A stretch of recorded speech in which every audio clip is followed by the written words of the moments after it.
बिस्मिल्लाहिर्रहमानिर्रहीम। अस्सलाम वालेकुम नाज़रीन, मैं इमरान खान हूँ। इमरान खान साहब के बयान पर ISPR का मुज़म्मती स्टेटमेंट, इस सारी कहानी को आपको ज़रा आसान करके समझाते हैं, एक इंतहाई आसान मिसाल में जिसमें हर पाकिस्तानी को समझ आ जाएगी।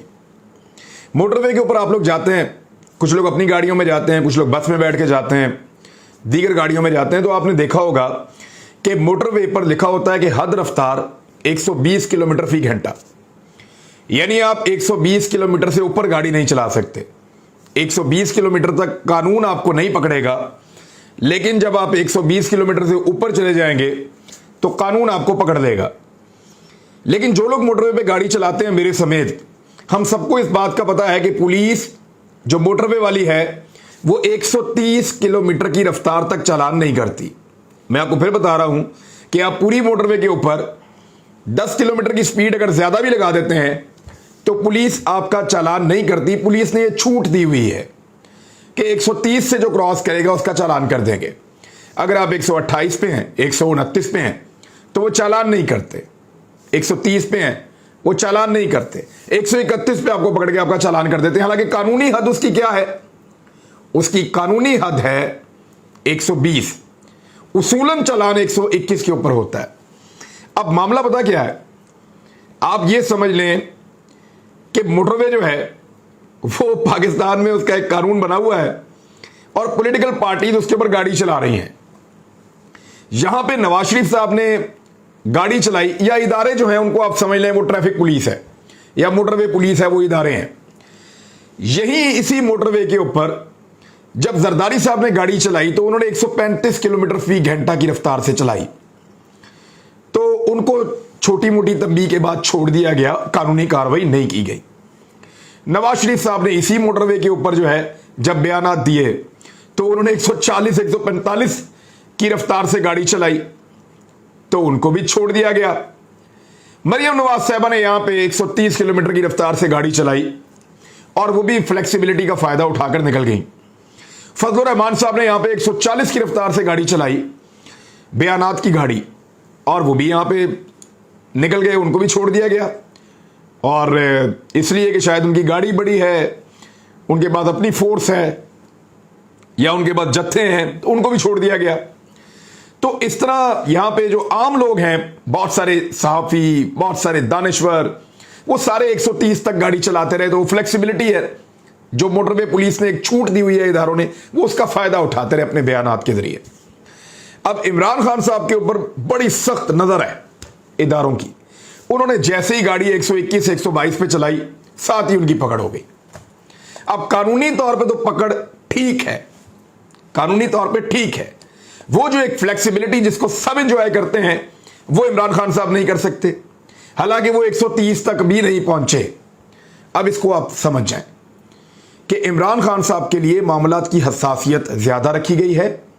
इमरान खान साहब के लिए कानून के मेयारात सख्त रखे गए हैं और पाकिस्तान तहरीके इंसाफ के लिए जो छाननी है, जिसमें से छान के निकालना है, वो बड़ी टाइट रखी गई है।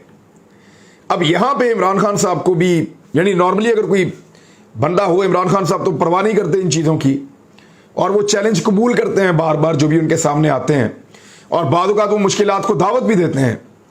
लेकिन अगर एक पॉलिटिकल जहन से सोचा जाए तो आपने पहुंचना तो अपने बयानात के साथ लाहौर से लेकर इस्लामाबाद तक है। एक आपका टारगेट है, वो आपने अचीव करना है।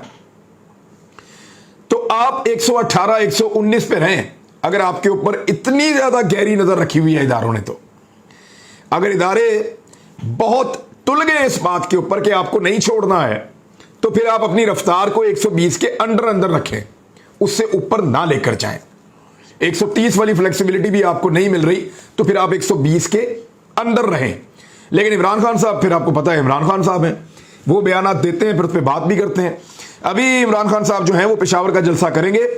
उन्होंने एक प्रोग्राम रिकॉर्ड करवाया था कामरान खान साहब के साथ, लेकिन उसमें उन्होंने पूरी वजाहत की थी, बताया था सब कुछ, ट्वीट्स भी आते रहे हैं।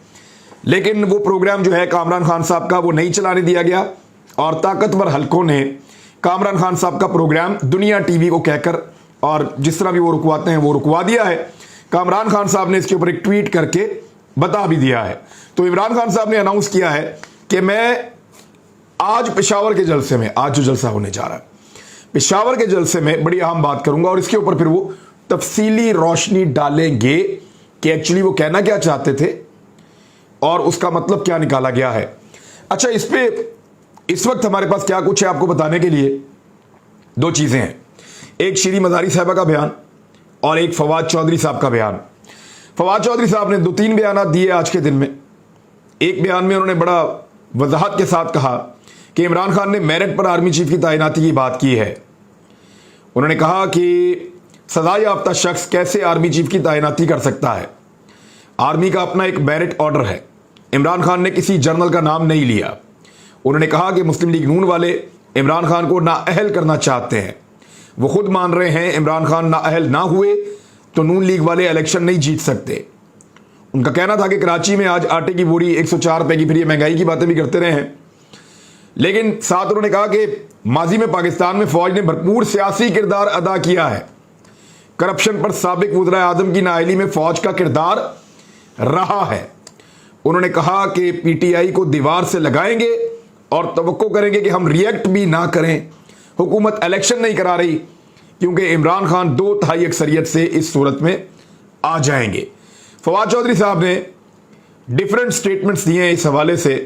कामरान खान साहब ने जो ट्वीट लिखा है उसके कुछ अल्फाज उल्टे सीधे हैं, लेकिन मैं पढ़ के आपको सुना देता हूँ। एक आधी गलती है उसमें। बाअसर इदारों और शख्सियात से मैं एक अदना पाकिस्तानी गुजारिश करना चाहूँगा, इमरान खान पर पाबंदियों, हाथ पैर बांधने का मकसद सिर्फ इमरान खान का गला घोंट कर जाने माने कौम के अरबों खरबों लूट लेने वाले करप्ट सियासतदानों के लिए इक्तदार का मैदान खाली करना साबित हुआ तो हकीकी इनकलाब आएगा। वो कह रहे हैं अगर इमरान खान का आप गला घोंट देंगे तो फिर आप मैदान खाली कर देंगे, और मैदान आप खाली करेंगे जो जाने माने कौम के अरबों खरबों लूट लेने वाले करप्ट सियासतदान है, उनके लिए आप मैदान खुला छोड़ देंगे और इस सूरत में हकीकी इनकलाब आ जाएगा। ये कह रहे हैं कामरान खान साहब। फवाद चौधरी साहब का स्टेटमेंट एक और भी है। उन्होंने कहा शहबाज शरीफ नए आर्मी चीफ की तैनाती की मंजूरी के लिए नवाज शरीफ से मिलने लंदन जा रहे हैं।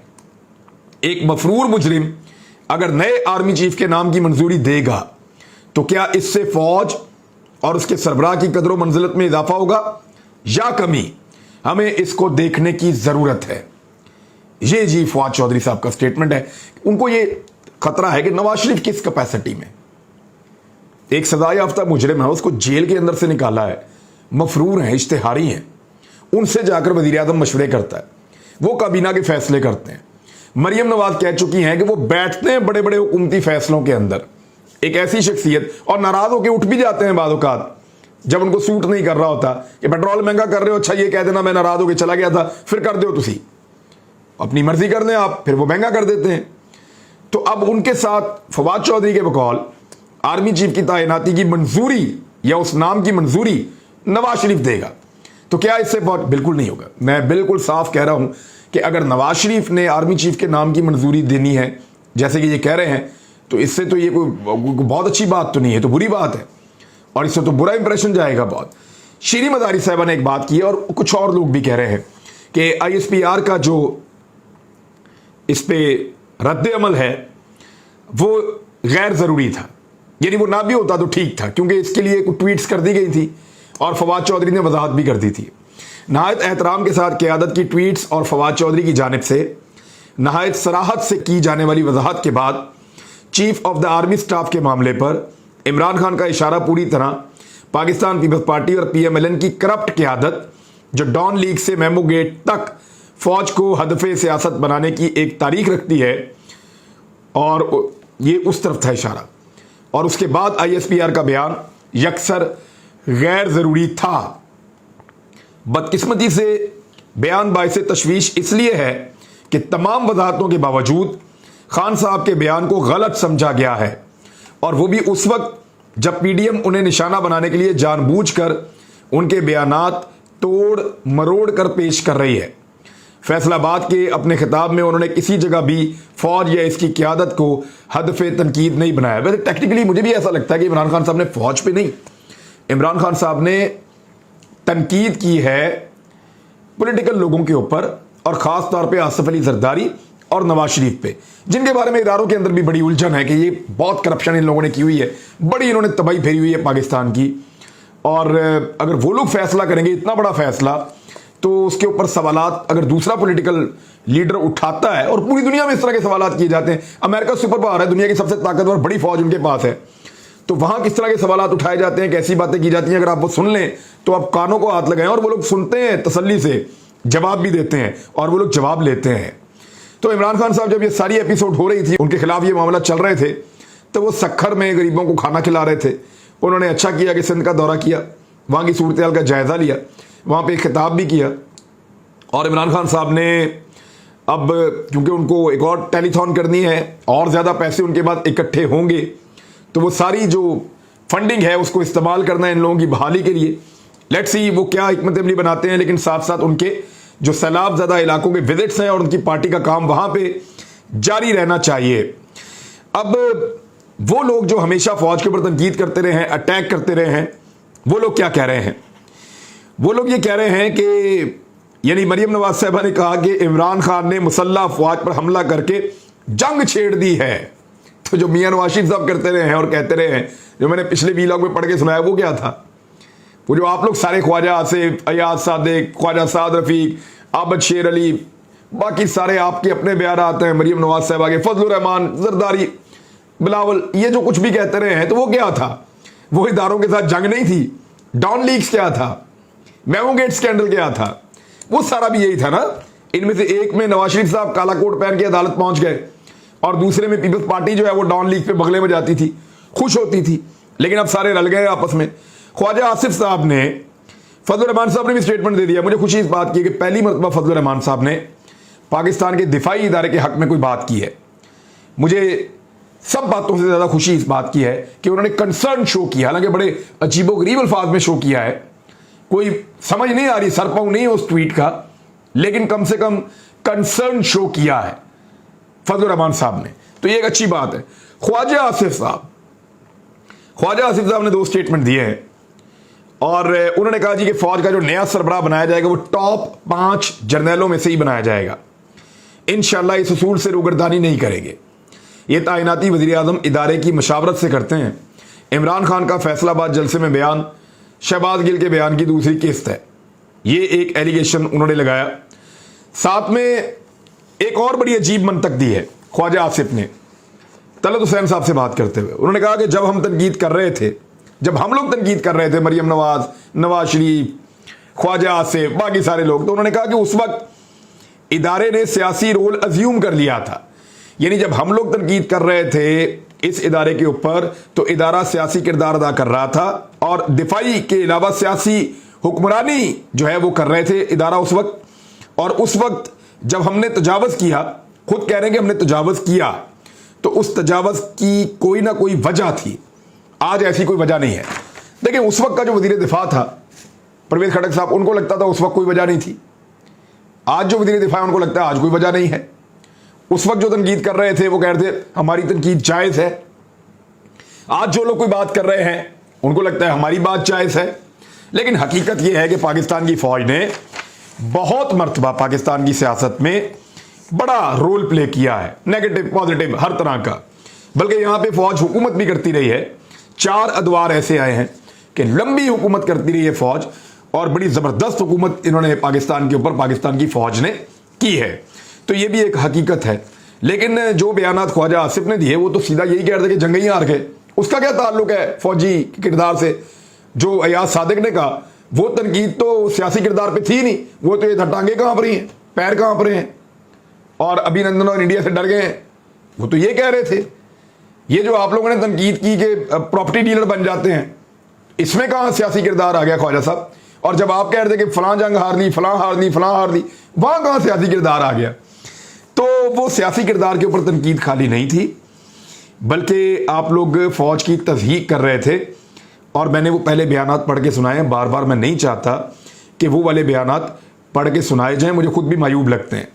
उधर परवेज़ इलाही की हुकूमत गिराने का फैसला किया गया है, उसके लिए हिकमत अमली बनाई जा रही है।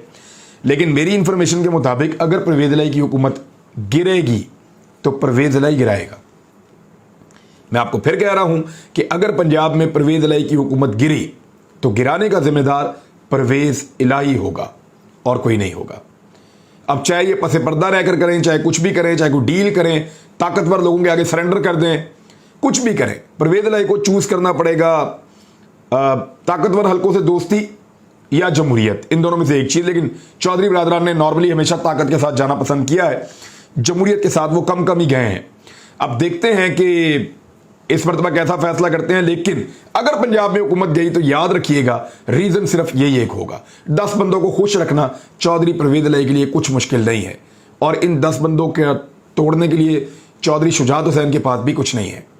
ये सिर्फ और सिर्फ गेम होगा, और गेम बहुत ऊपर से होगा, बहुत ताकतवर लोग करेंगे, और उस गेम के अंदर चौधरी परवेज इलाही अगर मोहरा बन गए तो फिर पंजाब में हुकूमत गई, फिर हुकूमत पंजाब में नहीं बनती दोबारा। आखिर में मैं शुक्रिया अदा करना चाहता हूं chief justice of Islamabad high court जनाब जस्टिस अतर मिनल्ला साहब का। उन्होंने एक मरतबा फिर इंसाफ का बोलबाला करते हुए सहाफ़ियों को हरासा और गिरफ्तार करने से रोकते हुए सेक्रेटरी इत्तलात को 30 सितंबर तक रिपोर्ट जमा कराने का हुक्म दे दिया है। सहाफ़ियों को वाकई बहुत हरासा किया जा रहा है और बहुत तंग किया जा रहा है, बार बार गिरफ्तार करते हैं, अजियत देते हैं, थ्रेट करते हैं, मुख्तलिफ तरीक़ों से मुख्तलिफ अंदाज में जो है वो टारगेट करते हैं। तो मेरे ख्याल में ये जो अदालत है यही एक आखिरी ऑप्शन रह जाती है। तो chief justice Islamabad high court का शुक्रिया, थैंक यू वेरी मच। अपना ख्याल रखिएगा, अपने चैनल का भी। अल्लाह हाफिज़।